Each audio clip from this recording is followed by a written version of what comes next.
Maka kembali lagi bersama kami di Regia Finansial. Kini kita akan membahas tentang saham KLTR atau PT Ketrosten Tiamistra Tbk. Nah, di sini ini dikatakan mereka ini laporan keuangan kuartal ketiga ya. Kuartal ketiga 2024 sudah keluar dan ada disebutkan juga untuk direktur utamanya yaitu Titus Dondi Patria A. Kemudian untuk yang direktur keuangan ada Vidi Oktori. Nama kantor mereka ada di Gedung Mata FC, tepatnya di Jalan DI Panjaitan di Jakarta. Nah, ini kita lihat di sini untuk laporan keuangannya itu nilainya 1 tahun penuh. Nilai 1 tahun penuh tapi bentuknya itu dia rupiah. Untuk kas dan setara kas dari 412 miliaran sekarang menjadi 57 miliaran, berkurang cukup drastis. Kemudian investasi jangka pendek juga berkurang cukup drastis. Kita nggak tahu ya, itu uangnya itu mereka taruh di mana, mengapa bisa berkurang cukup drastis. Karena ini agak kurang wajar sih jika mereka tidak melakukan apapun, tetapi kasnya bisa berkurang. Nah, ini kalau kita lihat di sini, ini persediaan bertambah dari 733 miliaran menjadi 806 miliaran. Nah, ini berarti penambahan sekitar 73 miliaran sih kurang lebih 73 miliaran. Lalu ini tagihan bruto kalau pemberi kerja pihak ketiga juga meningkat. Untuk kasnya ini kita lihat hasil rencananya dari 1,5 triliunan sekarang menjadi 1,3 triliunan. Ya, ini bukan cukup drastis ya. Untuk yang total asetnya dari 2,1 triliunan menjadi 2 triliunan.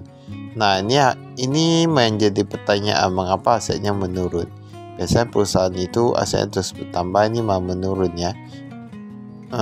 Hutangnya kita lihat, hutang usaha pihak berhasil dari 26 miliaran menjadi 16 miliaran. Kemudian yang pihak ketiga 45 miliaran menjadi 50 miliaran. Nah, ini berarti dia ada sedikit peningkatan pihak ketiga, tapi yang pihak berhasil malah berkurang ya. Ini masih oke sih kalau hutang usaha. Total hutangnya dari 1,2 triliunan menjadi 990 miliaran. Nah, ini bukan hal yang cukup bagus, dimana kalau kita yang jangka pendek dia menunjuk drastis ya, yang utang jangka pendek. Jadi ini utangnya ini bukan cukup drastis, kalau lebih 200 miliaran.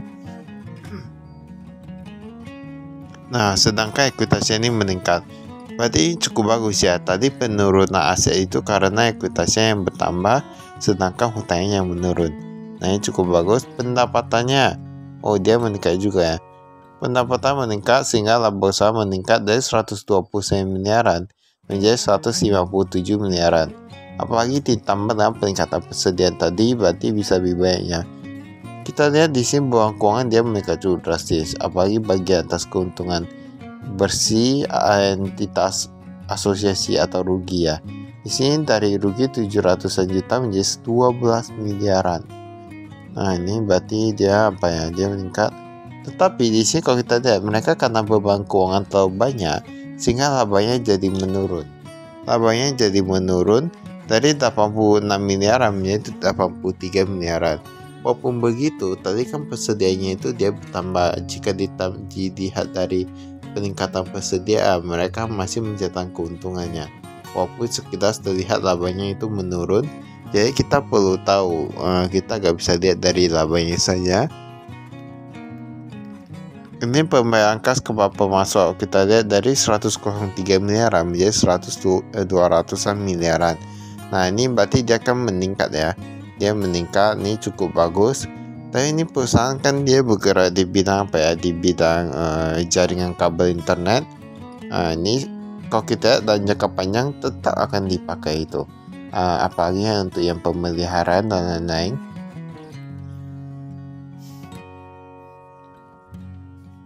Di sini kita lihat untuk top manajemennya ini kayaknya agak ada mengalami perubahannya. Ini bisa dilihat di sini. Komisarisnya masih Petrus Santono, kemudian direktur utama masih Titus Dondi Patria Maju. Nah, ini sama saja ya.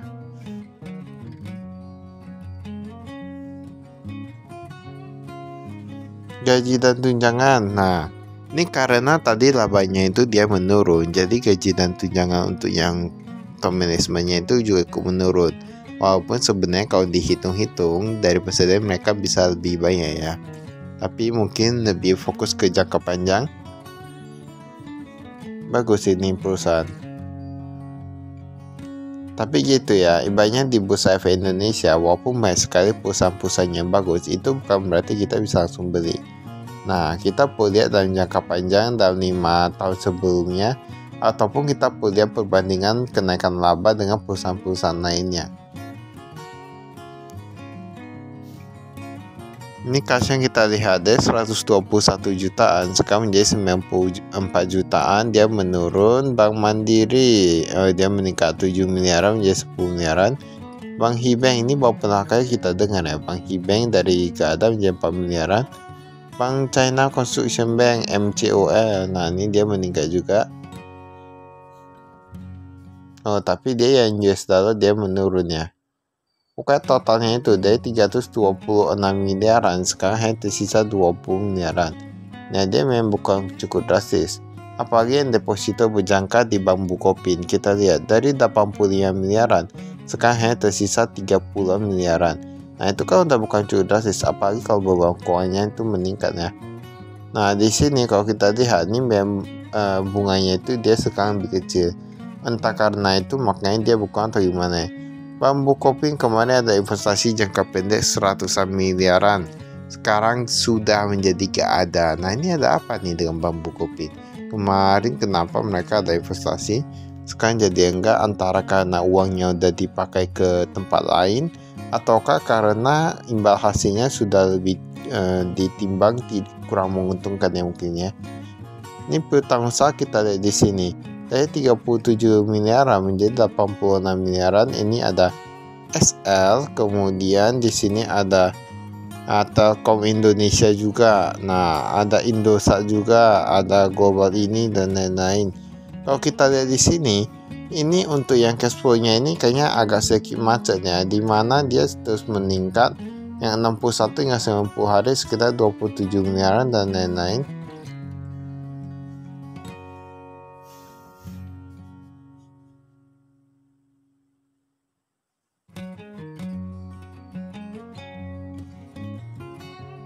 Uang muka dan biaya dibayar muka ada US dollar juga. Persediaan kita lihat yang paling meningkat itu kabel secara optik. Nah, ini merupakan bahan baku kalau kita lihat di sini ya. Nah, ini dia meningkat, ini cukup bagus. Pokoknya dia meningkat dari 27 miliaran menjadi 36 miliaran. Ini subjumlahnya, ini yang bahan baku. Ini ada pelindung kabel, dia meningkat juga. Semua rata-rata meningkat karena biasanya kalau satu set untuk sebuah kayak penanaman kabel di bawah laut, di darat atau gimana, itu kalau satu set ya satu set aja, otomatis semua rata-rata meningkat. Persediaan sistem kabel yang dasar laut dia berkurang, sedangkan ini yang darat pun berkurang ya, berarti sistemnya itu dia berkurang. Persediaan dalam proses dasar laut dia meningkat, berarti mereka semua rata-rata meningkat. Yang darat, yang laut mereka mungkin persiapannya. Kita lihat di sini, mereka kayaknya persiapan.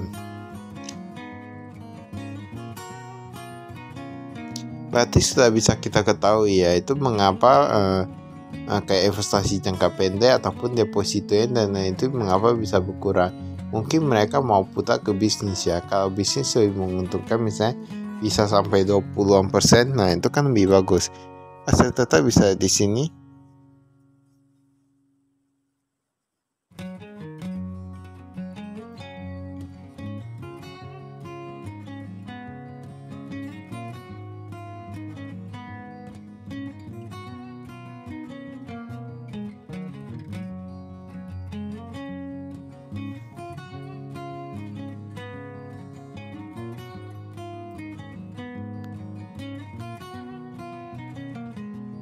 Nah, ini kita lihat di sini ya. Ini utang-utangnya nih. Totalnya dari 71 miliaran menjadi 66 miliaran. Nah, ini ada US dollar dia berkurang. Euro Eropa juga berkurang, semua rata-rata berkurangnya. Ini bagus juga kalau dia berkurang. Kalau hutangnya terlalu tinggi, itu pun enggak apa ya. Untuk utang usaha kita lihat di sini, wah ini macet nih. Ini termasuk macet yang kalau kita di sini. Kita gak tahu mengapa mereka bisa macetnya.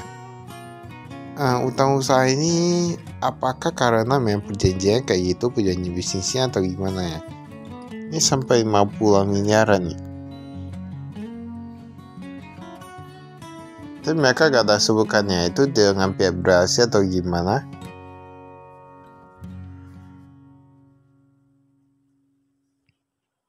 Ini hutang karyawan, nah ini mulai berkurang. Oh, ini ada hutang karyawan ya. Oh, bisa ada hutang karyawan. Tapi jualnya dikit aja sih.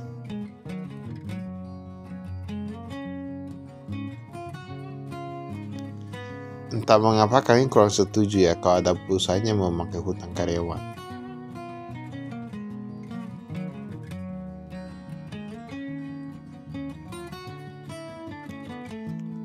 Ini tingkat kenaikan upah 8%-an. Nah, ini 8% ini termasuk oke ya. Termasuk oke. Tingkat pengunduran diri 2,5% untuk yang karyawan di bawah 40 tahun. Nah, ini kita tahu ya, banyak generasi milenial, generasi sandwich dan lain-lain gitu, dia memang lebih suka pindah kerja. Nah, dia kurang menetap karena mereka mencari posisi yang lebih bagus lagi. Jadi otomatis tingkat pengunduran diri juga cukup tinggi. Pendapatan kita lihat dari mana ini yang paling meningkat. Oh, dari yang darat, jasa konstruksi dan penjualan yang darat dia meningkat cukup banyak. Kemudian jasa pemeliharaan terus meningkatnya. Nah, yang kami katakan banyak jasa pemeliharaan itu dia otomatis tetap meningkat. Karena itu sangat dibutuhkan, jadi dia tetap meningkat.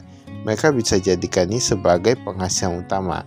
Penghasilan tetap gitu ya. Banyak yang sudah pasti, tetapi yang tidak pasti itu kayak penjualan dan lain-lain. Ini untung yang darat dia meningkat cukup drastis ya.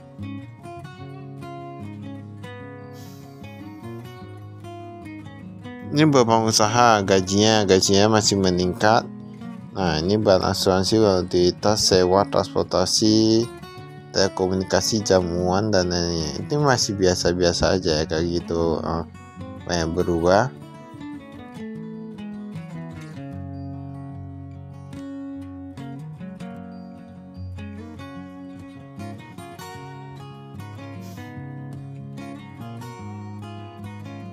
Ini beban bunga kita di sini dari 33 miliaran menjadi 47 miliaran.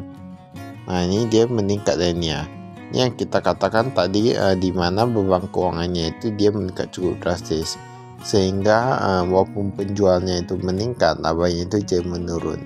Tapi yang kita lihat itu yang utang usaha juga ya. Utang usaha kami kurang ngerti. Biasanya perusahaan kalau dia menguntungkan dia utang usahanya dia lancar-lancar aja. Ini kayaknya dia agak macet ya ini ya. Kemudian cadangan penggunaan nilai bruto. Ini pendapatan lain-lain.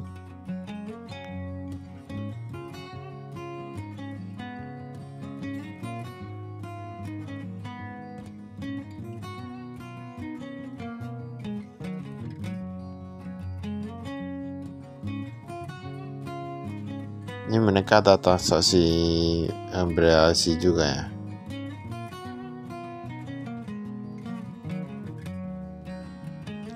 Maka itu saya dari kami, sekian, terima kasih, saya investasi.